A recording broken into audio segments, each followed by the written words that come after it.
রবীন্দ্রনাথ ঠাকুর, বিশ্বকবি রবীন্দ্রনাথ ঠাকুর বিদ্বান, বুদ্ধিমান, বুদ্ধিজীবী, তাই তো, শিক্ষাবিদ। 1912 সালে গড়ের মাঠে একটা বড় মিটিং হলো, এরকম মিটিং না, গড়ের মাঠে বিশাল মিটিং। তাতে রমেশ চন্দ্র মজুমদার লিখেছে, যারা কোনোদিন কোনো মিটিং মিছিলে যায় না সেই সমস্ত লোকজন যে গড়ের মাঠ ভর্তি করে ফেললেন। সেই গড়ের মাঠে 1912 সালের মার্চ মাসে গড়ের মাঠে সেই মিটিং এর থেকে অনেক বড় ডায়াস হলো, তার সভাপতি হলেন বিশ্বকবি রবীন্দ্রনাথ ঠাকুর। কিসের জন্য মিটিং জানেন? মিটিংটা হলো ইংরেজ গভর্নমেন্ট তখন প্রস্তাব দিয়েছে ঢাকাতে একটা ইউনিভার্সিটি করবে, বিশ্ববিদ্যালয়। ঢাকাতে, তখন কলকাতায় আছে, ঢাকাতে একটা ইউনিভার্সিটি করবে। তো ওই মিটিং করে তার সভাপতি হচ্ছে বিশ্বকবি রবীন্দ্রনাথ ঠাকুর। সেখানে প্রস্তাব পাশ হচ্ছে ঢাকাতে যেন বিশ্ববিদ্যালয় ইংরেজ গভর্নমেন্ট না করে।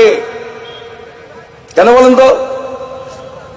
ঢাকার চারিপাশ দিয়ে বেশিরভাগ মুসলমানের বাস তো পূর্ববঙ্গে, সেখানে বিশ্ববিদ্যালয় হলে মুসলমানরা লেখাপড়া শিখবে।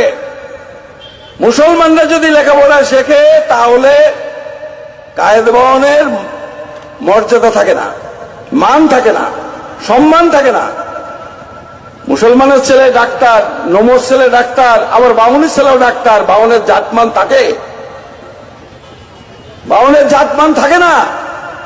তাই রবীন্দ্রনাথ ঠাকুরের মতো লোক, আমি নামটা বলছি এই কারণে তিনি আমাদের সবার শ্রদ্ধেয়, অন্য কারণে শ্রদ্ধেয়, কিন্তু এই বিষয়টা যখন আমরা আলোচনা করি তখন সত্যিকারের ভেতরের যে জিনিসটা সেটা অনেকটাই কি বোঝা যায়, তাই না?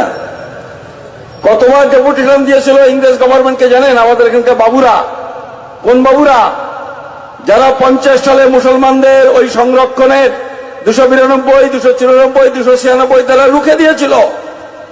18 বার স্মারকলিপি দিয়েছিল, 18 বার, যাতে ঢাকাতে ইউনিভার্সিটি না হয়। লোকগুলোকে না চিনে ভাবছি বুদ্ধদেব বাবুকে মুখ্যমন্ত্রী করে দিলাম, পাল্টায় ফেললাম মমতা বন্দ্যোপাধ্যায়কে যখন করলাম।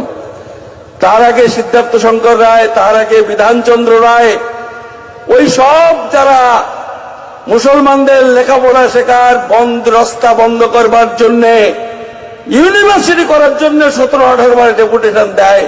এই যে মানসিকতা, তাদের আমরা নেতা বানিয়ে যাচ্ছি। আপনারাও বানাচ্ছেন।